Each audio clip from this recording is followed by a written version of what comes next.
Hello mga Mars! Welcome back to my channel, Karin Scoop Station here. Update lang tayo sa ating love na si Maine Mendoza at Aide. Sa kanyang Instagram account story ay ito po ang kanyang face nung weekend or nung Saturday. Naka-black top, napakaganda dahil tinag siya dito sa nag-post. And then, ang ganda nila, oh. Happy Saturday, Dabarkads. Ayan, itinag siya dito. Ang ganda ni Atasha. Tapos, birthday pala kahapon ng kanyang tatay. Kaya, nag-post din siya sa kanyang Instagram story na happy birthday, tatay, na kasama ang kanyang mommy or nanay pala. I think ito yung restaurant nila, no? Tapos, tinag din dito si May ni Yoon Yul Kim, yung nanalo sa AFAM ba yun? Sabi niya, someone stared at me beside and I didn't recognize first time that it was you. Ha ha ha. Great to bump with you unexpectedly. Kaya, ayan, nag-post si Maine ng video, sabi niya dito, lol, about to make a sneaky move but unsure if I got the right target. Lol, pwede nakayuko magpa-picture? kasi. Ayun, kaya ginulat niya. Tapos sabi niya, pwede magpa-picture. Ayan na. Pwede magpa-picture? Hindi pala siya na hindi siya agad nakilala ng Yun. Kaya ayan. Cute lang ni Min. Then, ang anak naman ni Chris Aquino na si Bimbi or si Bim, talagang ipopurso na talaga niya yung singing career dahil ang kanyang mommy ay isinare ang pagpapractice nito ng kanta. Ito po yung kinanta niya.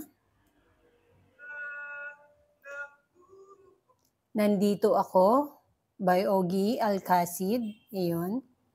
Yun pong kinanta ni Bim Aquino. Pakinggan po natin. Nandito ako, Yun po yung kinanta niya. At ito naman yung isang video. Si Ann Curtis, mga Mars. Naku po, kumanta lang naman siya ng The Golden. Ayan. Wala. Nag-iisang Diyosa talaga si Ann Curtis. Ito yung video. Pakinggan natin.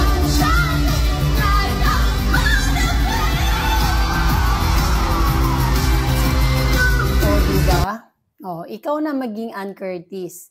Pero kung tutuusin, kung iba yun, ganun ang kanta, binash na yun. Pero dahil si Ann Curtis, cute talaga. Alam mo si Ann, kahit hindi siya kagalingan kumanta, mahilig talaga siyang kumanta. Diba? Talagang bumirit siya ng bumirit ng The Golden, mga Mars. Mga Mars, napanood nyo ba yung news na gawa or ginagawa na yung magiging kulungan daw ng mga sangkot sa DPWH. Yun yung napanood ko sa news eh. Tapos, itong mga nega na tao, mga Mars na laging nakikita si Maine Mendoza, sobrang payat na daw ni Maine. Mukha na daw itong anorexic. Masyado daw niyang dinamdam ang problema na kinasangkutan ng kanyang asawa. Masyado daw dinamdam ang mga bashing na nakukuha daw niya. Kaya kitang-kita sa kanyang pangangatawan na sobrang payat. Payat naman talaga si Maine ever since. Talagang payatot talaga siya. Pero iba talaga ang nakikita ng karamihan. Bad talaga ang nakikita ng karamihan. Sobra talaga sila. Pati yung pangangatawan ni Maine, pinapansin nila, para daw nagpre-pretend na lang daw si May na masaya pag nasa Itbulaga. Oh my gulay. Grabe kayo makapanghusga. Makikita mo naman sa itsura ni May na siya ay yung the way siya tumawa, totoo, hindi pagkukunwari. Sa katunayan nga, nung Saturday, kumanta pa siya ng Araw-Gabi. O, di ba? Sa dulo, nagpa-joke pa siya na para daw merong lumabas sa puwet niya. Kumanta ng Araw-Gabi. Good. Talaga, good vibes na talaga si May.